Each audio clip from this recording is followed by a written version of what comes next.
Magandang buhay sa ating lahat. Narito naman po tayo ngayon sa Faith On, kapulisan na makadiyos, makatao at makabayan. Sa bawat kilos at tungkulin ng ating kapulisan, nasasaksiyan natin ang filosofiyang gumagabay sa kanilang paglilingkod, puno ng pananampalataya, malasakit at pagkamakabayan. Ngunit hindi nila ito kayang mag-isa. Kaya sa gitna ng hamon ng makabagong panahon, kailangan ipaalala ang tatlong haliging dapat isabuhay: ang pagiging makadiyos, makatao, at makabayan.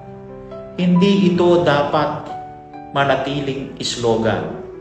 Sa panahon ng trolls, fake news, at mga nagkalat na edited videos sa social media na sinasadyang putulin o baluktutin ng katotohanan, ang pananahimik ay pakikiisa sa panlilinlang. Ang pagkalat ng mali ay aktibong paninira. Ang katotohanan ay hindi laban ng iilan. Tungkulin natin lahat habang ang kapulisan ay naninindigan. Tayo naman, mamamayan, ay dapat makiisa, magsuri, magsalita, at manindigan.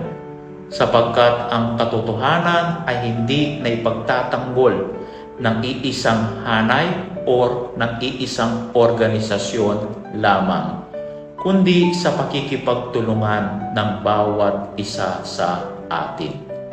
At sa panghuli, samahan ninyo po ako sa isang panalangin. Sa ngalan ng Ama at ng Anak at ng Espiritu Santo. Amen.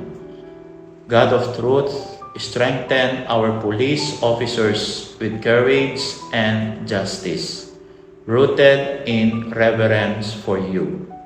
Renew our minds, that we may discern what is the will of God, what is good and pleasing and perfect. May we all walk in truth and stand for what is right. Through Christ our Lord. Amen. In the name of the Father, and of the Son, and of the Holy Spirit. Amen. At sa bagong Pilipinas, ang gusto ng pulis, ligtas ka. Muli po sa magandang buhay sa ating lahat.